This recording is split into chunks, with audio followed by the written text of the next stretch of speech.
Sir, ನಿನ್ನೆ ಸಂಜೆ ಸುರಿದಂತ ಭಾರಿ ಮಳೆ ಮತ್ತೆ ಗಾಳಿಯಿಂದ ನಮ್ಮ ಶಿವಮೊಗ್ಗ ಗ್ರಾಮಾಂತರ, ಅದರಲ್ಲೂ ವಿಶೇಷವಾಗಿ ನಮ್ಮ ಹೊಳೆನೂರು ಭಾಗ, ಅನ್ವೇರಿ ಭಾಗ ಮತ್ತೆ ಇಡೀ ಜಿಲ್ಲೆಯಲ್ಲಿ ಎಲ್ಲೆಲ್ಲಿ ಈಗ ಹೊಸ ಮಳೆ ಶುರುವಾಗಿದೆ, ಗಾಳಿ ಮಳೆಗೆ ಸಾಕಷ್ಟು ಬೆಳೆ ಹಾನಿ ಆಗ್ತಾ ಇದೆ. ನಮ್ಮ ಡಾಕ್ಟರ್ ಸರ್ಜಿ ಅವರು ಮಾತಾಡ್ತಾ ಹೇಳ್ತಾ ಇದ್ರು, ಈ ರೀತಿಯಂತ ಗಿಡ ಮರಗಳು ಬೀಳಬೇಕು ಅಂದ್ರೆ ಸುಮಾರು ಒಂದು 100 ಕಿಲೋಮೀಟರ್ಗಿಂತ ಹೆಚ್ಚು ಗಾಳಿಯ ಒಂದು ವಿಂಡ್ ಸ್ಪೀಡ್ ಇದ್ದಾಗ ಮಾತ್ರ ಬೀಳಲಿಕ್ಕೆ ಸಾಧ್ಯ ಅಂತಿಲ್ಲ. ಆ ರೀತಿಯಂತ ಒಂದು ಬಿರುಗಾಳಿ ಸಾಕಷ್ಟು ಹಾನಿಯಾಗಿದೆ, ಮತ್ತೆ ಮರಗಿಡಗಳು ತುಂಬಾ ಬಿದ್ದಿದೆ, ಮತ್ತೆ ಜೊತೆಗೆ ಮನೆಗಳು ತುಂಬಾ ಹಾಳಾಗಿದೆ.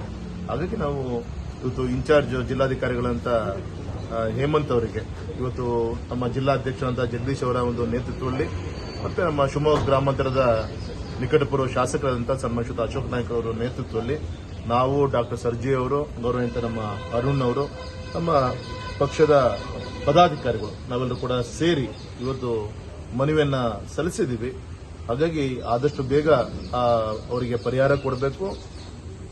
ಮತ್ತೆ ನಾಳೆ ಈ ರೀತಿಯಂತ ದುರಂತಗಳು ಆದಾಗ ಹೀಗೆ ಒಂದು ಕಾರ್ಯಪಡೆಯನ್ನ ರಚನೆಯನ್ನ ಮಾಡಬೇಕು ಅನ್ನೋದು ನಮ್ಮೆಲ್ಲರದ್ದು ಕೂಡ ಅಪೇಕ್ಷೆ ಇದೆ. ಯಾಕಂದ್ರೆ ಮಾನ್ಸೂನ್ ಬಿಫೋರ್ ಈ ರೀತಿಯಂತ ಘಟನೆಗಳು ಆಗೋದು ಸಹಜ. ಹಾಗಾಗಿ ಹೆಚ್ಚಿನ ರಕ್ಷಣೆ ಕೊಡಬೇಕು. ಇದು ಒಂದು.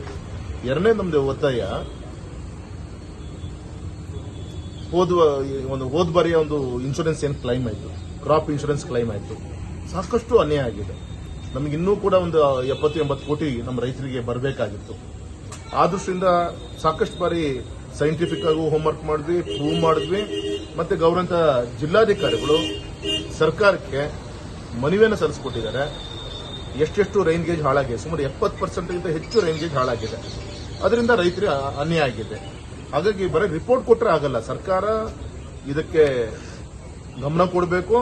ಮತ್ತೆ ಹೋದ ವರ್ಷ ಪರಿವಾರದಲ್ಲಿ ಏನು ಅನ್ಯಾಯ ಆಗಿದೆ ಆ ಕಾಂಪನ್ಸೇಷನ್ ಸರಿ ಮಾಡಿಕೊಳ್ಬೇಕು.